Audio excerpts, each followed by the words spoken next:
All right, so in the last video, we talked about what ax equals b meant and how this could represent a system of equations. To recall, a times x is a matrix times a vector, where a is some matrix that is like deforming space, skewing those coordinate plane, transforming the vector x into the vector b. And we know what b is, but we don't know what x is. And we're trying to figure out what vector, when squished by a, becomes b. And we figured out how you could turn that into a system of equations, but it's kind of useless if we came up with a new way to show a system of equations, but in order to solve it, we have to go back to just algebraic systems of equations. It would be really nice if we had a purely matrix-focused way to do it. So let's do a quick review of what the word inverse means in math. So let's think of multiplicative inverses. If you have a number, let's call it y. The multiplicative inverse of y is 1 over y. And the reason for that is if you multiply them, you get 1, which is the multiplicative identity.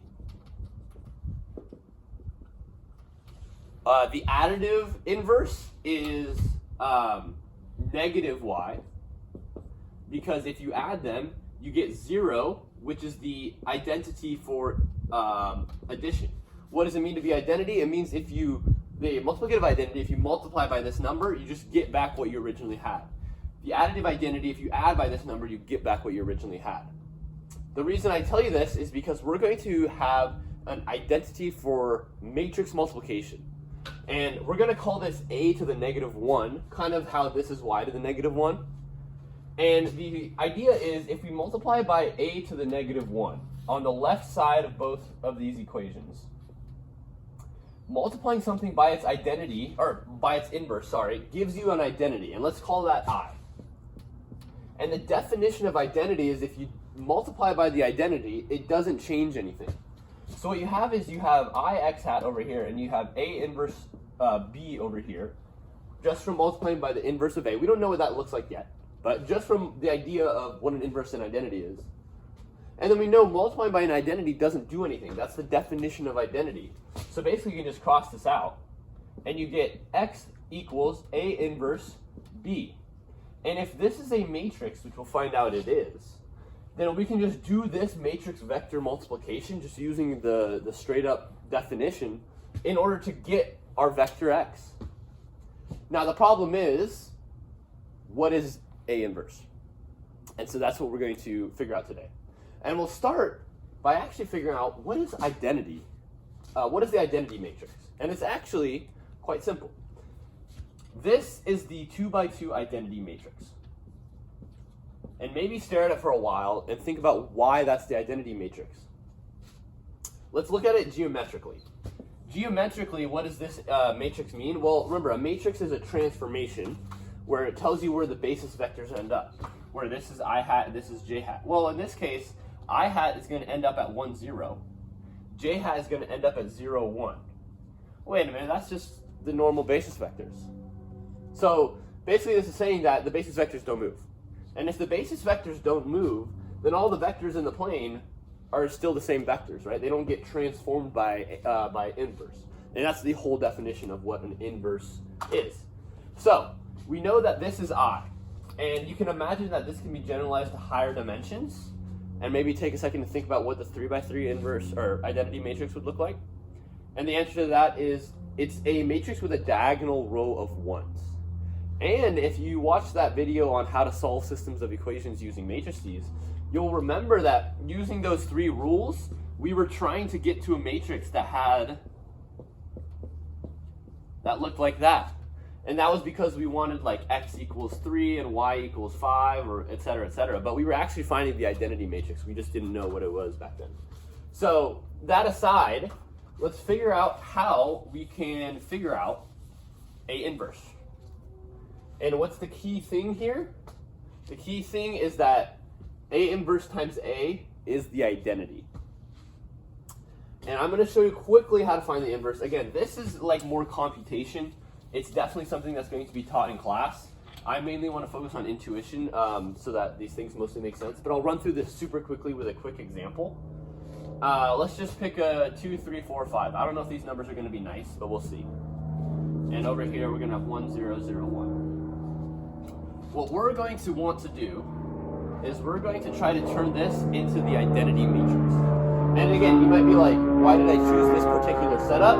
You'll see what I mean in a second. And to do it, we're going to use our 3 rules that we covered in the other video. And the 3 rules, if you remember, were we can multiply a row by a scalar. Multiply by a scalar. We can add 2 rows together. Add rows together. Or we can swap rows. And again, if you don't want to watch through this, it's probably fine. It's just going to be telling you how to calculate the inverse of a matrix.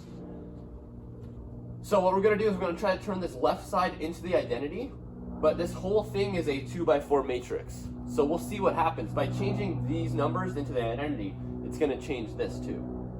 So the first thing I want to do is I want to get this a 1 here, so I'm going to divide the top by 2, and you get 1, 3 halves, 1 half, 0. And then I'm going to multiply this by 4 and subtract it from the second row.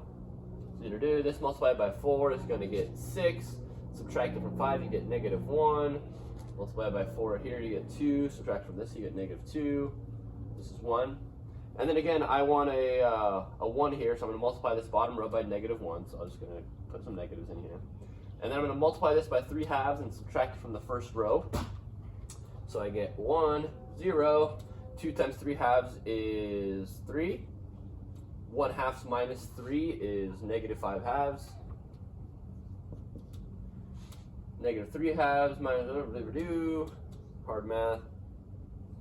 And if I haven't messed up yet, I get this, where I've turned the left side of the matrix into the identity and the right side of the matrix into a whole mess. And if I've done this correctly, this left side is A inverse, where we started with A. And you might be like, how does that work? Well, we did a bunch of steps to go from A to the identity, right? Over here, we did the same steps, but to the identity matrix. And the key is, how do we get back this way? Well, we multiply by A, right? Because how do you get from the identity to A? Well, multiply the identity matrix by anything, you just get back that thing. So this times A gets you back up here. Which means that since this is, we did the equivalent thing over here, it means this times A gets back up here. Well, what does that mean? This times A gets you the identity? Well, that must be the inverse of A, right? Hopefully that makes sense, kind of cool. So this is the inverse of A because of that reasoning here. And so we could use that in order to find B. And so let's go through an example of that. All right. So we're working with an AX equals B situation, which we remember is a generalization of a system of equations, but if it's given to us in matrix form, we don't have to go to the system of equations anymore because we have this new method. So let's first remember that we're talking about a matrix A, which I just made up, 2, 3, 4, 5.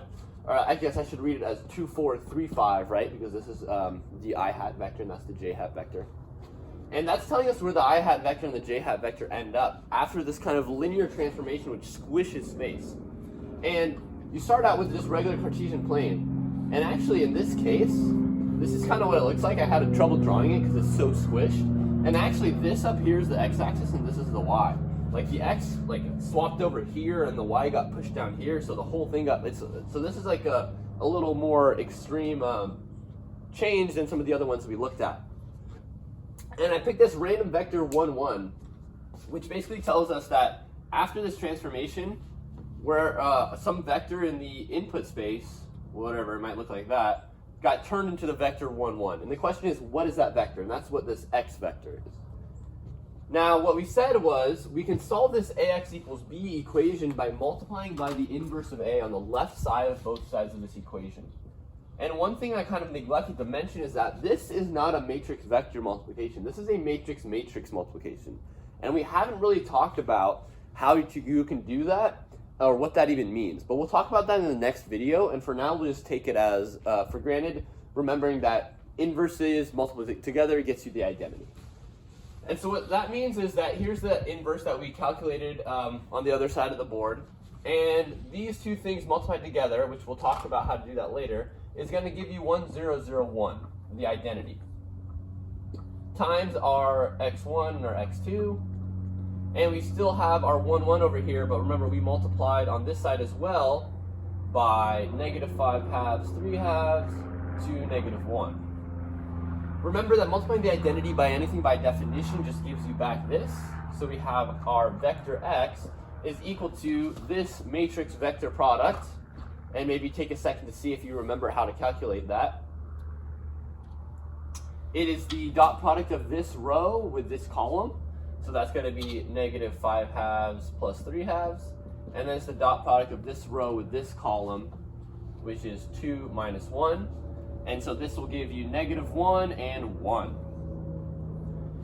Which is a little bit weird. Actually, my guess for what the correct answer was is pretty wrong. According to my calculations, and again, there might be some algebra mistakes in here, the vector is negative 1, 1, which points like this, and actually makes sense now more that I think about it.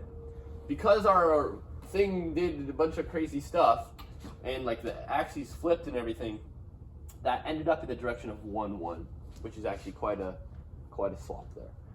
And so that is our answer. We never had to go to our systems of equations, and we were able to find an answer to AX equals B.